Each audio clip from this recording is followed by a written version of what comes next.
Can Europe have it both ways? Stop the refugees from coming in while staying out of it in Syria? We're asking the question because of circumstances that are unfolding. On the ground, the situation getting worse, with news of starvation in besieged villages and intensified shelling around Aleppo, where, thanks in large part to Russian air cover, the government on the offensive against Sunni-led rebels. Does no boots on the ground mean a free hand for Assad? Meanwhile, in London this Thursday, yet another donors' conference on Syria that follows, well, yet another round of failed peace talks in Geneva, while yet more fighting takes place and yet more refugees flee. The great surge of asylum seekers to Europe, the stepped-up campaign against ISIS, the recent thaw in the West's relations with Assad-backers in Russia and Iran, nothing seems to be stopping the destruction. Today in the WENTE debate, we're looking at a Syria that seems to be going from bad to worst. And with us from Beirut, she's back from Syria, where she reported back in December, journalist Carol Malouf. Thank you for being with us again in the show. Thank you for having me tonight. And with us as well, French Senator Hélène Conway-Mouret of the Socialist Party. Thank you for being with us. Hello. Former U.S. diplomat William Jordan, whose postings included Damascus. Thank you. Nice to be here. Nice to see you. And Julien Théron, who teaches political science at the University of Paris at Versailles. Thank you for being with us again. The WENTE debate, where you can join the conversation on Facebook and Twitter, our hashtag F24debate. Let's begin very far from that conference hall in London, in the Syrian town of Naboul. That's near Aleppo. Government forces entering one of two Shiite towns loyal to Damascus in the area.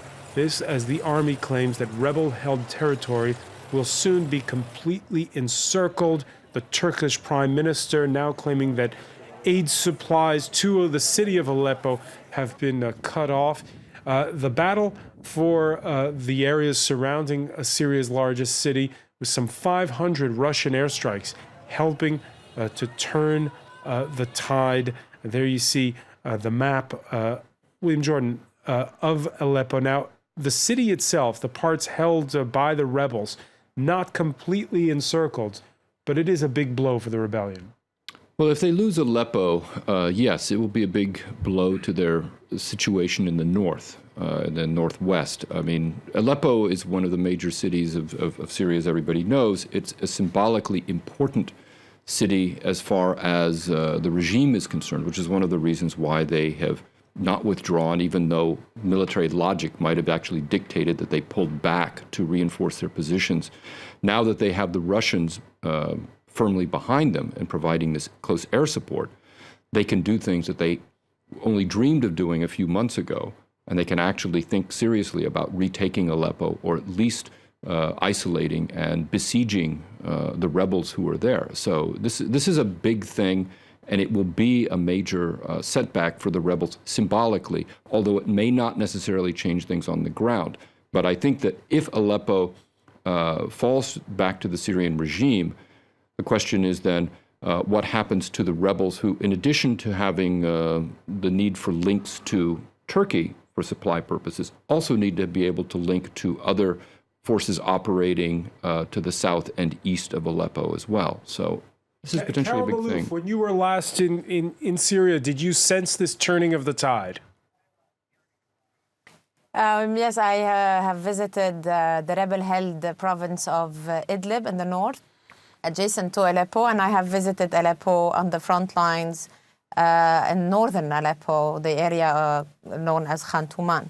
What has changed is first the Russian aircrafts, and when you ask people on the ground, they tell you the Syrian aircrafts were a bit outdated in terms of, they fly they fly low, quite low. They don't fly during storms, on bad weather. They don't go up at night. But this has totally changed when the Russians started bombing civilians in Syria. And I can say civilians because I have personally visited the site where 3 bombs have landed in Idlib province, where they've targeted civilians and not the rebels at the outskirts of Idlib or Aleppo. So this has totally changed the ball game for the rebels on the ground. However, what the rebels were asking for, or the opposition was asking for, was for the Western countries who claim to be the friends of the opposition to lift the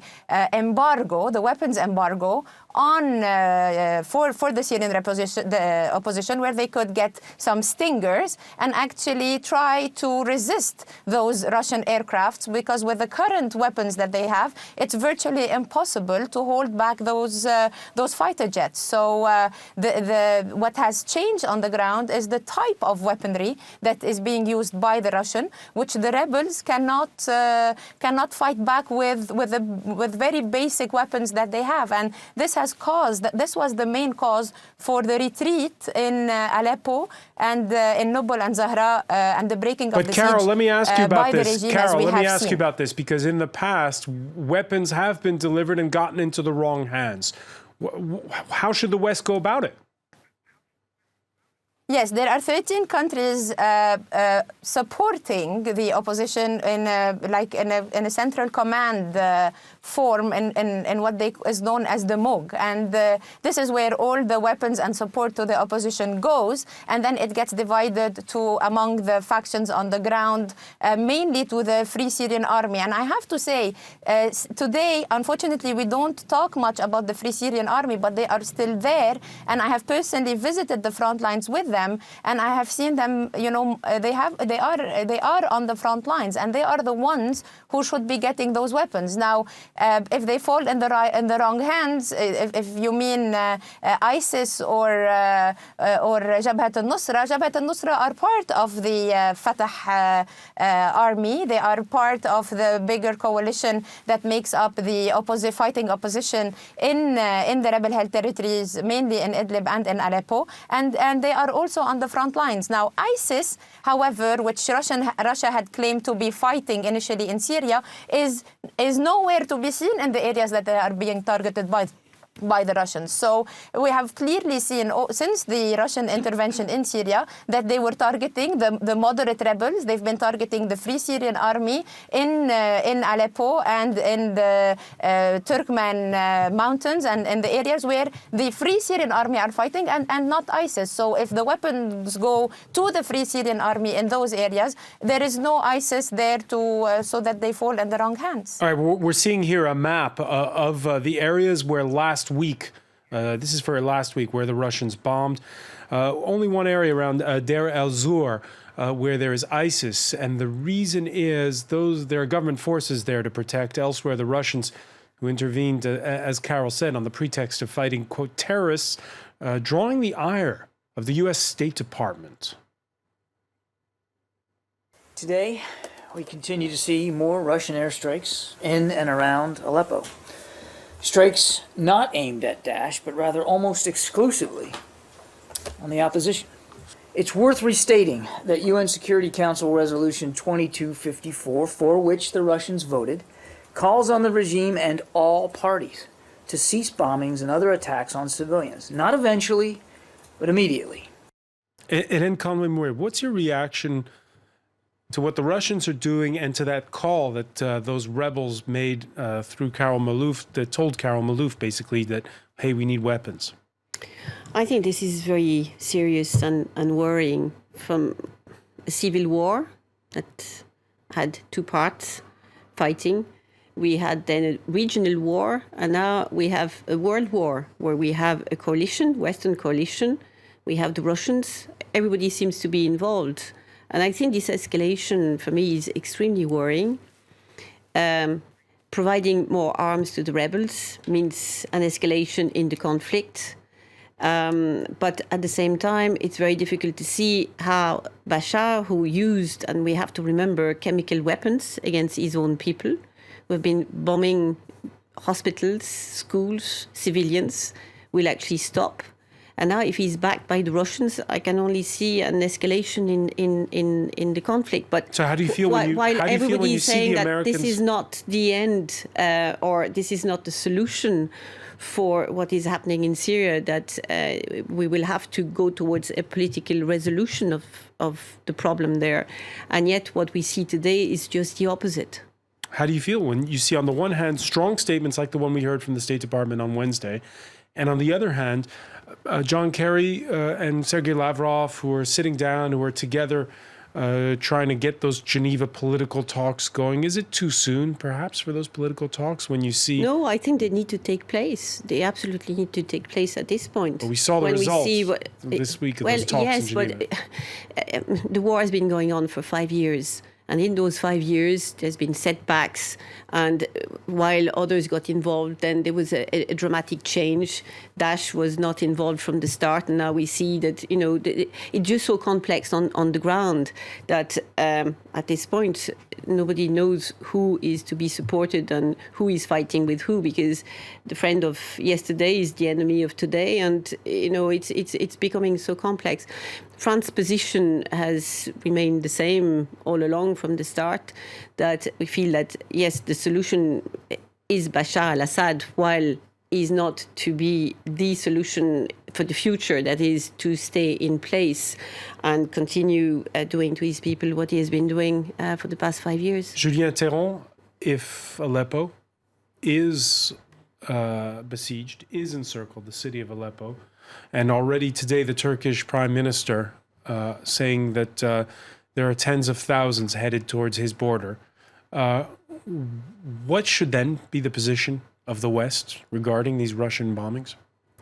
Well, it's very clear that Syria and Russia are using a strategy which is against the last UN resolution, which actually, like the representative of the State Department said, which is against the besieging of the local population. And it's complete strategy. So what will happen now is that the city of Aleppo will be bombed and shelled and until the inhabitants surrender or leave or die.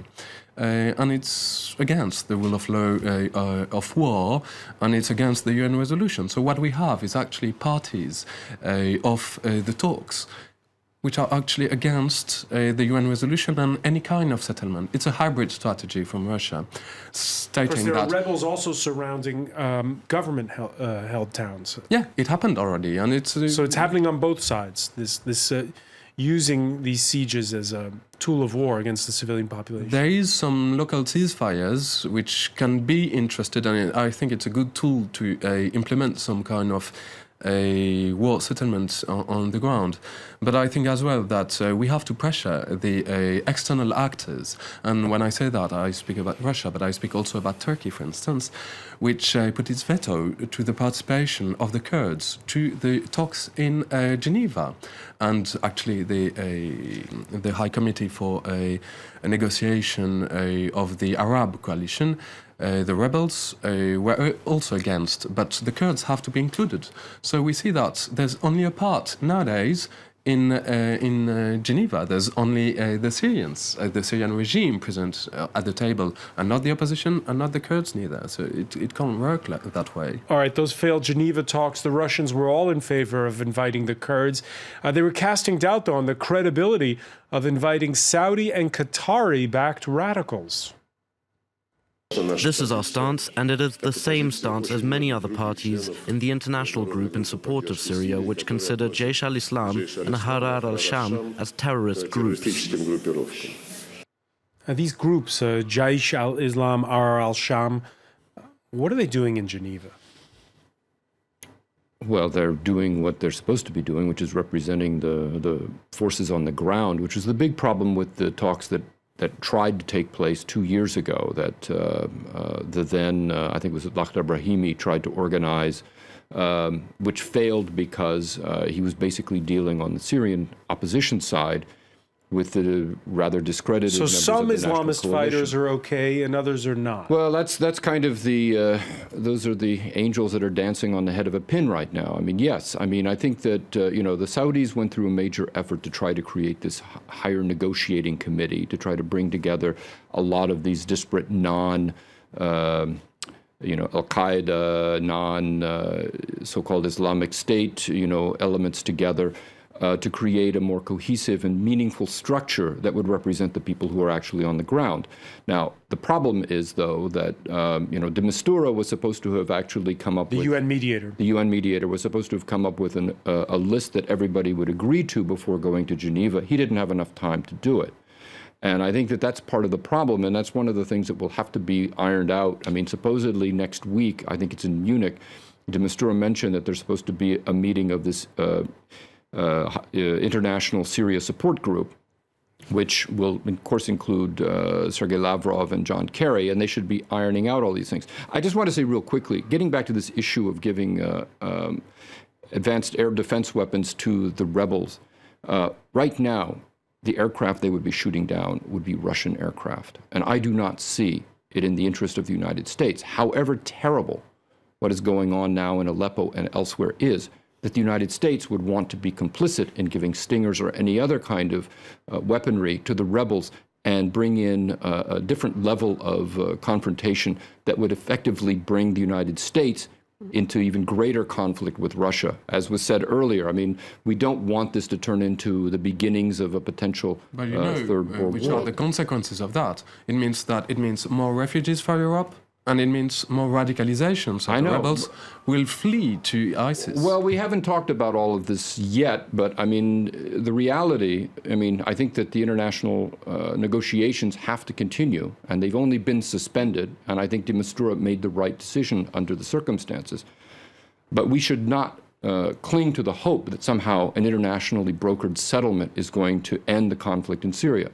These parties are not yet ready to lay down their weapons. The opposition, neither the opposition nor the regime is prepared to do anything but battle it out to the end, irrespective of the consequences on the ground. These people are not worried about the refugees and the humanitarian... Let me ask Carol Malouf about this. There's, again, that meeting that William Jordan talked about in Munich next week. I guess basically the question is, can you get more done by getting the proxies in this conflict to talk rather than the Syrians themselves? We have seen over the past 5 years that every single political attempt to a political settlement at the international arena has failed. We have seen that at every time. We had 3 UN envoys so far. We had the Annan plan, then we had Akhdar Ibrahimi, now we have the Mistura. Allow me to speak for the Syrians inside Syria because I've just come back. The thing is, Syrians have become extremely cynical of any international grouping getting together and discussing their fate. The Syrians want to be represented on the table, and what's ironic was that earlier we were seeing the new head of Jaish al-Islam, which is Mohammed Allouche, who is the brother of the assassinated Zahran Allouche, who was against any political settlement. So what we see now is that there are pressures, probably by the proxies themselves, pushing the parties on the ground, making the Islamist, the moderate Islamist parties that are seen by the proxies as Jaish al-Islam and